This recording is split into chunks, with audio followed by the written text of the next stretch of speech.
एक लड़का जिसको एक लड़की बुरी हालत में मिलती है, वो उसे अपने घर ले जाता है, उसकी देखभाल करता है, उसकी हिफाजत करता है। फिर उसे पता चलता है कि उस लड़की के साथ बहुत बुरा हुआ था। वो लड़का उस लड़की के चेहरे पे बस मुस्कान देखना चाह रहा था, उसकी खुशी देखना चाह रहा था। खुशी, किसी को खुश रखना भी बड़े मुश्किल का काम होता है। कार्तिक शीतल के पास जाता है, सोफे पे बैठता है, उसका हाथ थामता है और कहता है, शीतल, तुम्हें याद करना होगा वो कौन लोग थे जिसने तुम्हारे साथ गलत करने की कोशिश की। माया जी और रेखा कार्तिक को बड़े हैरानी से देखते हैं। शीतल कार्तिक की आंखों में देखे जा रही थी। कार्तिक शीतल के हाथों को कस के थामा था, मानो वो हाथ नहीं, उसकी जिंदगी भी अपने हाथों में थाम लिया हो। कार्तिक फिर शीतल से कहता है, शीतल, वो कितने लोग थे, देखो मैं तुमसे वादा करता हूँ तुम्हें कुछ नहीं होगा, मैं तुम्हारे साथ हूँ, पर जब तक तुम कुछ बोलोगी नहीं तब तक हम कुछ नहीं कर पाएंगे। बोलो, वो कितने लोग थे। शीतल, केवल एक आदमी। कार्तिक, क्या? शीतल की आंखों में आंसू थे, शीतल के दोनों गाल लाल हो गए थे। कार्तिक अपनी आंखें बिना झपकाए शीतल के चेहरे को देख रहा था। कार्तिक और शीतल के बीच की दूरी मैं कैसे बताऊं आप लोगों को कि कितनी कम थी। शीतल, जब मैं 16 साल की थी तब मेरी माँ ने मेरा साथ छोड़ दिया। मेरे बाबा की सारी कमाई मेरी माँ के इलाज में चली गई। बस बाबा के पास एक खेत बचा था जो गिरवी था। 18 साल की उम्र में मेरे बाबा ने भी मेरा साथ छोड़ दिया। 20 साल तक मेरी चाची ने मुझे संभाला। मेरी चाची का व्यवहार मेरे प्रति बहुत बुरा था। फिर एक दिन, इतना बोल के शीतल रोने लगती है। कार्तिक उसे गले लगा लेता है, उसकी आंसुओं को अपने हाथों से पोंछता है। रेखा, फिर एक दिन क्या हुआ शीतल? माया जी, शीतल बेटा, हम तुम्हारे साथ हैं और कार्तिक भी है ना, वो सब संभाल लेगा। बताओ बेटा। शीतल, फिर एक दिन हमारे घर कुछ लोग आए, उनके साथ वो आदमी भी था। वो लोग हमारे खेत में कुछ बनाना चाहते थे। मेरी चाची उनसे बहस कर रही थी। फिर उस आदमी ने मुझे देखा, उसकी नज़र मेरे तरफ थी। वो जिस तरह मुझे देख रहा था, मुझे अंदर से घुटन हो रही थी। वो आदमी मेरी चाची से कुछ बात करने लगा। मैं अंदर चली गई। फिर कुछ देर बाद चाची अंदर आई। उन्होंने मुझसे कहा, तेरी जिंदगी बन गई, हमारी हैसियत से बड़े घर का रिश्ता आया है तेरे लिए। वो आदमी तुझसे शादी करना चाहता है, उसका मथुरा में बहुत बड़ा कारोबार है, और देख, तू मना करेगी तो जबरदस्ती तेरी शादी करवा दूंगी, क्योंकि तेरा बोझ और हम लोग नहीं उठा सकते। मैंने अपनी माँ बाबा की तस्वीर की तरफ देखा। मुझे लगा वो आदमी मुझे पसंद करता है, शायद यहाँ से मेरी ज़िंदगी बदल जाए। मैंने और कुछ नहीं सोचा और शादी के लिए हाँ कर दी। चाची ने उसी दिन मेरी शादी उस आदमी से मंदिर में करवा दी। मुझे लगा शायद बाबा और माँ ने इस आदमी को मेरे लिए भेजा है, पर मैं गलत थी। इतना बोल कर शीतल फिर रोने लगती है और इस बार उसके आंसुओं की गति बढ़ गई थी। कार्तिक उसे थामा था। शीतल कार्तिक के बाहों को कस के थाम लेती है। सीरा शीतल के चेहरे से आंसुओं को गिरता देख उसके चेहरे को चाटने लगता है, मानो वो भी उसके आंसुओं को पोंछ रहा हो। कार्तिक सीरा को शीतल से दूर करता है। कार्तिक शीतल के फिर करीब जाता है और कहता है, आगे क्या हुआ शीतल?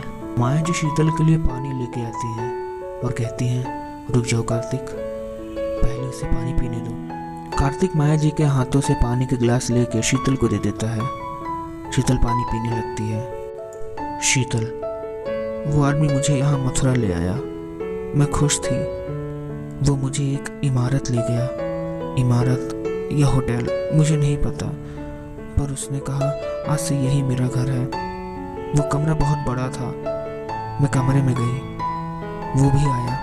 मैंने उससे पूछा, आपके माता पिता कहाँ हैं? उसने पहली बार मुझे मारा, जोर का थप्पड़। मैं बेड पे गिर गई। उसने कहा, ये सब जानने का तेरा कोई हक नहीं, उस खेत के बदले तेरी चाची ने मुझे बेच दिया, तू मेरी पत्नी नहीं। फिर उसने मुझे मारना शुरू किया।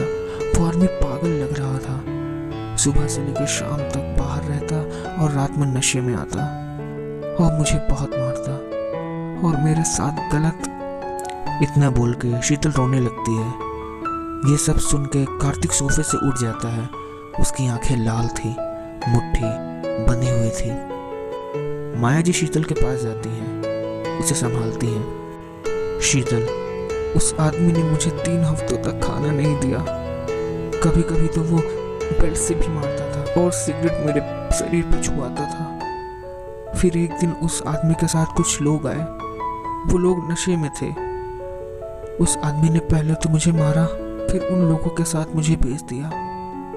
वो लोग जबरदस्ती मुझे गाड़ी में बैठा रहे थे। मैं जोर जोर से चिल्ला रही थी। फिर बीच रास्ते में मौका देख के मैं गाड़ी से कूद गई। उस दिन बहुत जोरों से बारिश हो रही थी। फिर कुछ घंटों बाद वहाँ कार्तिक जी आए और मुझे घर ले गए। कार्तिक, इसीलिए शीतल रात में चिल्ला रही थी। कार्तिक की आंखों में आंसू थे। माँ जी शीतल को संभाल रही थी। रेखा कार्तिक के पास जाती है और कहती है, इसने जिस तरह बताया मुझे चिंता हो रही है कार्तिक। मुझे इसके कुछ और टेस्ट कराने होंगे, इसे हॉस्पिटल ले जाना होगा। कार्तिक, मैं कार निकालता हूँ, तुम लोग आओ। कार्तिक कार निकालता है। माया जी, रेखा और शीतल तीनों कार में बैठते हैं। कार्तिक कार चलाने लगता है। शीतल, आप लोग मुझे कहाँ ले जा रहे हैं? रेखा, तुम्हारे कुछ टेस्ट होने बाकी हैं, मतलब तुम्हारे और इलाज होने बाकी हैं, तुम्हें हॉस्पिटल ले जा रहे हैं। शीतल, आप लोग इतनी तकलीफ क्यों उठा रहे हैं? मुझे मेरे गांव छोड़ दीजिए। कार्तिक कार चलाते चलाते कहता है, तुम्हारे लिए ना वो गांव ठीक है ना वहाँ के लोग। शीतल, तुम मुझे ऐसी जगह छोड़ दीजिए जहाँ मैं छोटे मोटे काम कर सकूँ। मुझे ढाबे पे छोड़ दीजिए। हाँ, ढाबे पे। कार्तिक जोर से ब्रेक मारता है और कहता है, पागल हो, जितना मैं कह रहा हूँ उतना सुनो। तुम्हें और कुछ सोचने की जरूरत नहीं। तुम मेरे साथ मेरे घर रहोगी, मैं हूँ तुम्हारे साथ। अब वो गाड़ी सीधे हॉस्पिटल रुकती है। रेखा शीतल को वार्ड में ले जाती है। शीतल के टेस्ट होते हैं। हॉस्पिटल का एमडी कार्तिक के पास आता है। अरे धनवानी साहब, कैसे हैं आप? पिताजी कैसे हैं? और आप यहाँ? एक बार फ़ोन कर दिया होता तो मैं घर स्टाफ भेज देता। कार्तिक, उसकी ज़रूरत नहीं, और पिताजी ठीक है। रेखा है, एक छोटा सा काम था बस। एमडी, कुछ भी ज़रूरत हो तो एक बार बुला दीजिएगा, और आप लोग मेरे कैबिन रुकिए। कार्तिक, उसकी ज़रूरत नहीं, हम ठीक हैं। एमडी चला जाता है। कार्तिक किसी को फ़ोन करने के लिए नीचे वेटिंग एरिया में जाता है। माया जी शीतल के पास वार्ड के अंदर जाती हैं। रेखा शीतल का ट्रीटमेंट कर रही थी। शीतल की रिपोर्ट अभी आनी बाकी थी। कुछ देर बाद शीतल की रिपोर्ट आती है। रेखा रिपोर्ट देखती है। कार्तिक वार्ड के अंदर आता है। रेखा कार्तिक के पास जाती है और उसे रिपोर्ट देती है। कार्तिक, सब ठीक तो है? रेखा, हाँ सब ठीक है, पर मुझे जिस चीज़ का डर था वही हुआ। शीतल का हीमोग्लोबिन बहुत कम है, शीतल को ब्लड चढ़ाना पड़ेगा। कार्तिक, क्या ब्लड ग्रुप है शीतल का? रेखा, ए पॉजिटिव। कार्तिक, मेरा ए पॉजिटिव है, मैं दूंगा, चलो। रेखा, पहले सुनो, ब्लड ज़्यादा लगेगा। कार्तिक, जितना लगे मुझे उससे मतलब नहीं है, मैं दूंगा, चलो। रेखा उसे थोड़ा बगल ले जाती है। कार्तिक, मुझे लगता है हमें पुलिस को बुला लेना चाहिए, क्योंकि मुझे लगता है ये लड़की झूठ बोल रही है, और ये कौन है, कहाँ से आई है, कुछ भी क्लियर नहीं है। कार्तिक, तुम्हारे ऊपर कभी अटेम्प्ट टू रेप केस हुआ है रेखा? रेखा, व्हाट यू मीन? कार्तिक, उस लड़की की तरफ देखो रेखा, क्या लगता है तुम्हें वो झूठ बोल रही है? मुझसे ज़्यादा तुम उसकी उलझन समझ सकती हो, क्योंकि तुम एक लड़की हो। उसकी ज़िंदगी दांव पे लगी है। उसका मान, सम्मान, इज्जत सब लूट गया है। उसका अपने इस दुनिया में कहने लायक कोई नहीं। और तुम मदद करो या ना करो, मैं शीतल का इलाज इंडिया के सबसे बड़े हॉस्पिटल में करवाऊंगा। इतना बोल के कार्तिक जाने लगता है। रेखा, रुको कार्तिक, मैं डॉक्टर हूँ ना, तो मैंने एक अलग नज़रिए से देखा, चलो मेरे साथ। रेखा कार्तिक को ब्लड डोनर वार्ड में ले जाती है। कुछ आधे से 1 घंटे बाद कार्तिक का ब्लड रेखा को चढ़ता है। कार्तिक का फ़ोन बजता है। हाँ, ऊपर आइए, 106 वार्ड में। एक आदमी अपने हाथ में स्केच बोर्ड लिए वार्ड के अंदर आता है। माया जी शीतल के पास बैठी थी। शीतल को ब्लड चढ़ रहा था। कार्तिक शीतल के पास जाता है। रेखा भी वार्ड के अंदर आ जाती है। कार्तिक, शीतल, तुम्हें उस आदमी का चेहरा याद है? शीतल हाँ में सर हिला देती है। कार्तिक, मिश्रा जी आप शुरू करिए। मिश्रा जी स्केच बोर्ड और स्केच पेपर लगाते हैं और कहते हैं बताइए। शीतल उन्हें फेस नरेट करती है। फेस नरेट करते करते कार्तिक का हाथ थाम लेती है। कुछ आधे घंटे बाद स्केच तैयार होता है। मिश्रा जी, देखिए। शीतल, यही है वो जिसने मेरे साथ गलत किया और मुझे मारा। कार्तिक वो स्केच देख के कुर्सी से उठ गया, पर उसने शीतल का हाथ नहीं छोड़ा था। माया जी और रेखा भी वो स्केच देख के अपनी अपनी जगह से उठ गए थे। शीतल, कौन है ये? माया जी, मुकेश धनवानी, कार्तिक का बड़ा भाई। कार्तिक, जो मेरा शक था वो सच हो गया। माया जी, मुझे लगता है तुम्हें धनवानी साहब से बात करनी होगी। कार्तिक, मुझे भी यही लगता है। मैं ड्राइवर बुला देता हूँ, आप लोग शीतल को लेकर घर निकल जाइएगा। शुक्रिया मिश्रा जी, आइए मैं आपको बाहर तक छोड़ देता हूँ। कार्तिक इतना बोल के स्केच लेके जाने लगता है। शीतल, कहाँ जा रहे हैं आप कार्तिक जी? माया जी, उसे जाने दो शीतल। कार्तिक, मैं थोड़ी देर में आता हूँ, चिंता मत करो, मैं तुम्हारे साथ हूँ। कार्तिक अपने भाई का स्केच लेके निकल जाता है। मुकेश धनवानी, धनवानी जी का बड़ा बेटा, वो बचपन से ही कुछ अलग था। उसे लोगों को टॉर्चर करने में बहुत ज़्यादा मज़ा आता था। वो अपने खिलौनों को भी तोड़ता मरोड़ता रहता था, और जब उन्हें तोड़ता था तो बस मुस्कुराता था। यूं कहें वो एक साइको था। रूपचंद धनवानी उर्फ धनवानी जी, वो एक बहुत बड़े बिजनेसमैन थे। उनका बिजनेस पूरे मथुरा में फैला हुआ था। उन्हें मथुरा का हर एक इंसान जानता था। कार्तिक अपने ऑफिस जाता है। कार्तिक अपने पिता के केबिन में एंटर होता है। धनवानी जी, कार्तिक, क्या हुआ बेटा?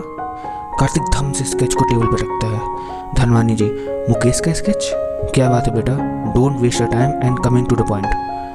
कार्तिक सारी बातें उनसे बताता है। धनवानी जी, जिस चीज़ का डर था वही हुआ। वो लड़की अभी कहाँ है? कार्तिक, वो हॉस्पिटल में है, रेखा और माया जी उसके साथ में है। धनवानी जी, वो ठीक है? कार्तिक, वैसे तो ठीक है, पर उसका हीमोग्लोबिन बहुत कम था, मैंने उसे ब्लड दिया है। धनवानी जी, तूने उसे ब्लड दिया? कार्तिक, हाँ पिताजी, पर वो अभी इम्पोर्टेंट नहीं है। इनका क्या करना है ये बताइए। धनवानी जी, तू क्या चाहता है? कार्तिक, मेरी नज़र में ये शीतल के गुनहगार हैं, और गुनहगार की एक ही सजा होती है, जेल। धनवानी जी, जेल? कुछ ज़्यादा हो गया। कार्तिक, ज़्यादा? मेरी नज़र से देखिए पिताजी, अगर ये मेरे सामने होते तो मैं इनका गला घोंट देता। और अगर आप मेरी इस मामले में मदद नहीं कर सकते तो कोई बात नहीं, मैं शीतल को लेकर इस शहर या इस कंट्री को छोड़ के चला जाऊंगा, और मुझे आपके पैसों की कोई ज़रूरत नहीं। इतना बोल के कार्तिक जाने लगता है। धनवानी जी, रुको कार्तिक बेटा, मेरे कहने का मतलब है कि ये मेरे अकेले का फैसला नहीं होगा, तेरी माँ की भी सहमति लगेगी, और एक बेटा तो है ही गया गुजरा, तू भी मुझे छोड़ के जाने की बात कर रहा है? फिर मेरे पास औलाद कहने के लिए कौन बचेगा, और ये कारोबार और ये घर कौन संभालेगा? कार्तिक, सॉरी पिताजी, माँ कहाँ है? धनवानी जी, वो बिजनेस के सिलसिले में अमेरिका गई हुई है। कार्तिक, ठीक है पिताजी, जो करना है जल्दी कीजिए, क्योंकि मैं ज़्यादा देर तक इंतज़ार नहीं करूँगा। इतना बोल के कार्तिक निकल जाता है। कार्तिक वापस घर जाता है। रेखा, माया जी और शीतल किचन में डिनर तैयार कर रहे थे। कार्तिक सोफे पर बैठ जाता है। शीतल पीछे से कार्तिक के कंधे पे हाथ रखती है। मेरी वजह से आप बहुत परेशान हो रहे हैं ना? कार्तिक, तुम ये सब मत सोचो, चलो खाना खाते हैं। वो सब लोग डिनर करते हैं। माया जी, कार्तिक मैं जा रही हूँ, मुझे दूसरे काम भी देखने हैं। कार्तिक, ठीक है, कल कितने बजे तक आएंगे आप? माया जी, जल्दी ही आने की कोशिश करूँगी। माया जी निकल जाती हैं। रेखा भी चली गई थी। कार्तिक, शीतल तुम भी जाओ ऊपर रूम में आराम कर लो, मैं यहाँ थोड़ी देर बैठूंगा। शीतल, मैं अकेले कैसे जाऊँ, आप भी चलिए। कार्तिक, चलो। कार्तिक और शीतल दोनों रूम में चले जाते हैं। कार्तिक, तुम यहाँ बेड पे लेट जाओ, मैं यहाँ सोफे पे सो जाता हूँ। शीतल, सोफे पे? कार्तिक जी, आप भी बेड पे लेट जाइए, मुझे पता है आपको सोफे पे सोने की आदत नहीं है। कार्तिक, अरे मैं बेड पे कैसे? शीतल, प्लीज़, मैं कह रही हूँ ना। कार्तिक, ठीक है। दोनों बेड पे लेट जाते हैं। सेरा भी रूम में आ जाता है और कालीन पे लेट जाता है।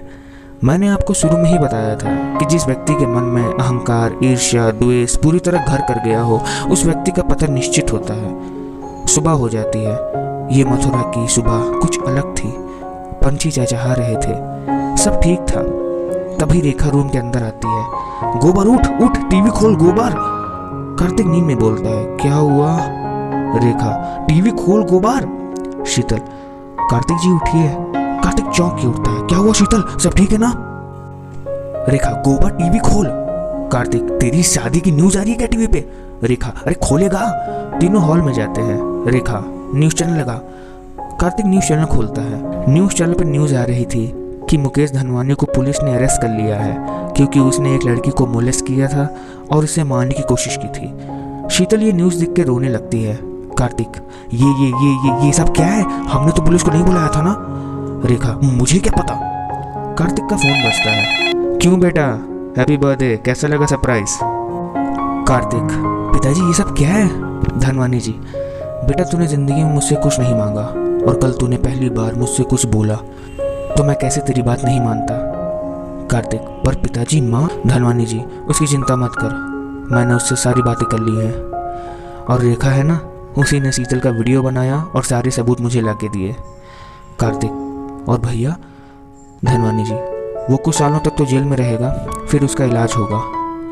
और सुन, रेखा तुझे एक अंगूठी देगी, शीतल से पूछ ले। 2 दिन में तेरी माँ इंडिया आ रही हैं, फिर शादी की डेट फिक्स करते हैं। चल, खुश रह। फोन कट जाता है। रेखा कार्तिक को अंगूठी देती है। कार्तिक, छिपकली मुझे बता नहीं सकती थी? रेखा, बता देती तो सरप्राइज खराब हो जाता। कार्तिक अंगूठी अपने हाथों में ले लेता है। रेखा, जल्दी बैठ और पूछ।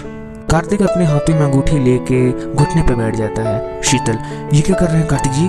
रेखा, अरे जो कर रहा है करने दो। एक लड़के का सपना होता है कि लड़का उसे प्रपोज करे, तू बोलेगा? कार्तिक, बोल रहा हूँ ना। फिर माया जी आ जाती हैं। तुम लोगों ने टीवी देखा? रेखा, माया जी सब कुछ हो चुका है, बस क्लाइमेक्स बाकी है। माया जी, ओ तेरी। कार्तिक, जल्दी बोल जल्दी बोल। कार्तिक, सब लोग शांत रहो, मैं बोल रहा हूँ। तभी कार्तिक का दोस्त गेट खोलता है। वो कार्तिक को घुटनों पर बैठा देख के बोलता है, भाई मैंने क्या मिस किया? रेखा, तूने कुछ मिस नहीं किया है, वो बोलने ही जा रहा है, जल्दी आ। उसका दोस्त, भाई भाई भाई भाई भाई जल्दी बोल, मैं वीडियो कर रहा हूँ, जल्दी बोल। कार्तिक, सब लोग शांत रहो। शीतल, क्या तुम मुझसे शादी करोगी? शीतल की आंखों से आंसू गिर रहे थे और वो हाँ में सर हिला देती है। कार्तिक उसे अंगूठी पहनाता है। सब लोग चिल्लाने लगते हैं। कुछ महीनों बाद कार्तिक शीतल से शादी कर लेता है। मथुरा, सच में क्या कहें इस नगर के बारे में। प्यार के मायने सच में कार्तिक ने बदल दिए। वो ऐसी लड़की को चुनता है जो उसके लायक थी, भले उसकी जिंदगी मान सम्मान सब लूट गया था, पर वहां से उसकी नई जिंदगी शुरू होती है। हर हर महादेव।